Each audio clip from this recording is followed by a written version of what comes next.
अलग निरंजन, अलग निरंजन। माई भिक्षा दे मुझे, मर्तबा रहे आला तेरा, भगवान तुझे जिंदा रखे, सदा रहे बोलबाला तेरा। तू दूधो नहाए, तू तो फले, तू दिन पर दिन बढ़ भागिन। माई थोड़ा भोजन दे, तू रहे सदा अटल सुहागिन। महाराज, पहले आप ये बताइए कि आप कौन हैं और कहां से आए हैं? माई, फकीरों का क्या नाम, क्या मुकाम, जहाँ रात हुई वही मकान। माई, साधु को भिक्षा दो। महाराज, कुटिया में कर्तमूल उपस्थित है, वो अभी लाती हूं।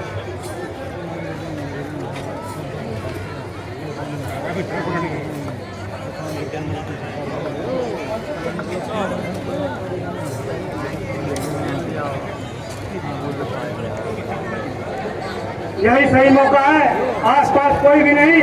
जल्दी इसे उठाकर रफू चक्कर हो जाता हूँ।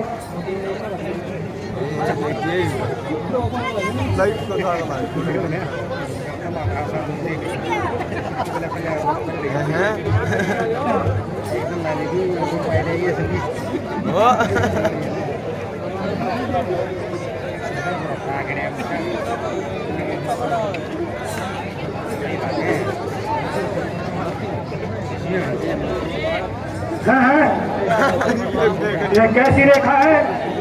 यह कोई साधारण रेखा नहीं, बल्कि किसी सती की खींची हुई रेखा है।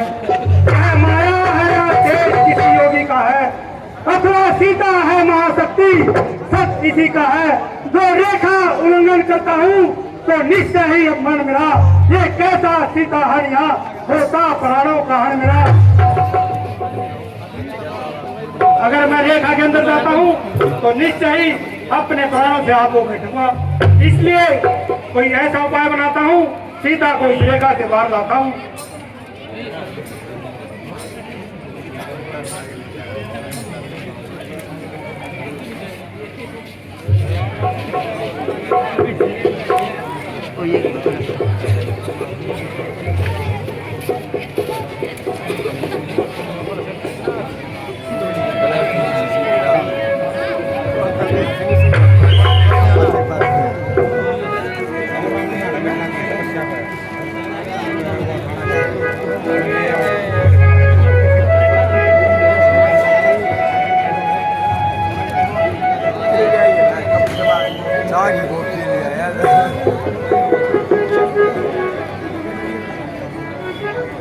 लीजिए योगीराज,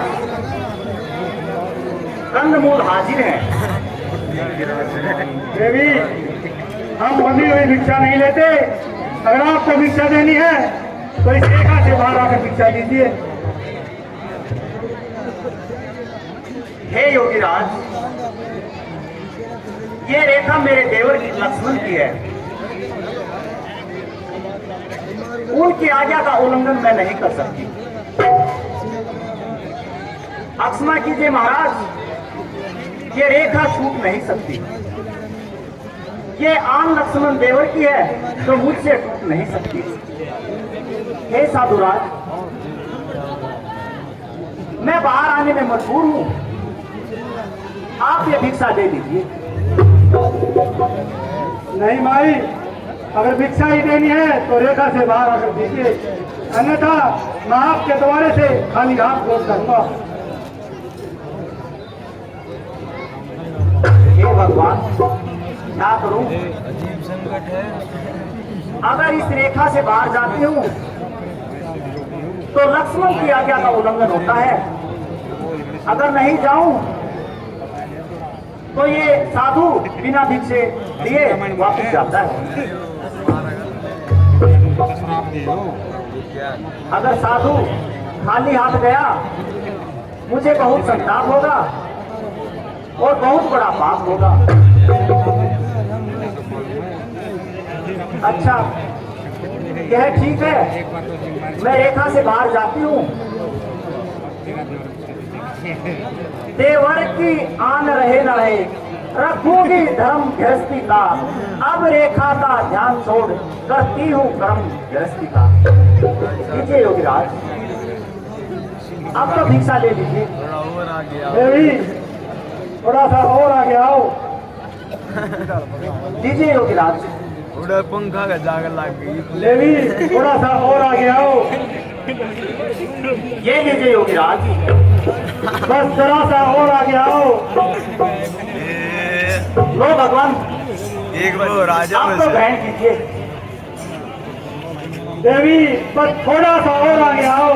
लीजिए योगीराज। बारिश का शिव शंकर शंकर सीता तू और सावधान, तू मेरे संजन है, मैं लंका पति रहा हूँ, तू मेरे कब्जे में है। और दुष्ट खड़े खबरदार, जो भी मेरे आने वाले हैं, जो अरे काटे क्यों मार देना? तू मेरे रखवाले में। अब सबकी रेखा में थी, अब सबकी रेखा में हूँ। अब लाऊं पर इतना बल है, पतिव्रता की रेखा में हूँ। तू क्या संसार तलक आ जाए, तो बोल मेरा बोल नहीं सकता। सत्यवंशी के सबसे आगे ब्रह्मा भी बोल नहीं सकता। अरे पापी, खबरदार, तो मुझे हाथ लगाया, जल्दी से जल्दी यहाँ से वापिस हो चला अपना। अच्छा जिसमें कड़ा गए सीधे अब ज्यादा बकवास मत कर और सीधे कर मेरे साथ चल। मैं कहीं नहीं जाऊंगी, आप मेहरबानी करके यहाँ से चले जाइए। मैं तुम्हें छोड़कर कहाँ जाऊँ? चारों में चले जाओ। सीधे अब मुझे मालूम हुआ कि तेरी सिर्फ शकल ही शकल है, बल्कि तू आला दर्जे की बेअकल है। तू क्या जाने कि किस तरह एक राजा का कलाम करना चाहिए और किस तरह उसको झुक कर सलाम करना चाहिए। आखिर तू जंगलों में रहने वाली भैंसी है, इसलिए तेरी तमीज भी ऐसी है। चला जा के खोपड़ी खुदरा रहा है। आग लगे तेरी लंका को, एक चूल्हे में जले तू। अरे पापी, तेरे जैसा राजा, ऐसा पापी और विषयों का गुलाम।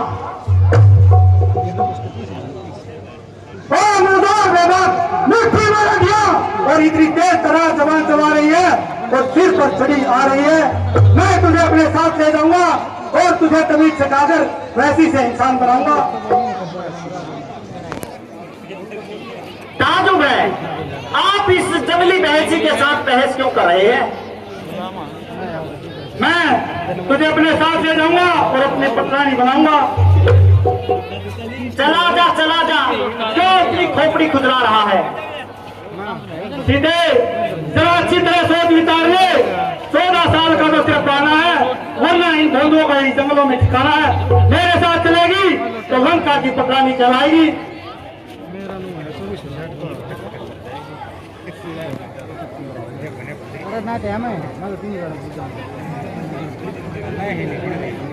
दो दिन टाइम खावे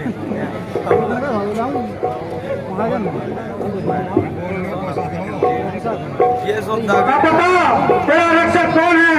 मेरा धर्म मेरा रक्षक है। वह कौन है जो मेरा काम तमाम कर सकता है? मेरी आयत तुझे तमाम कर सकती है। देखा जाएगा जब मैं तुझको मेरे हाथों से छुड़ाने आएगा।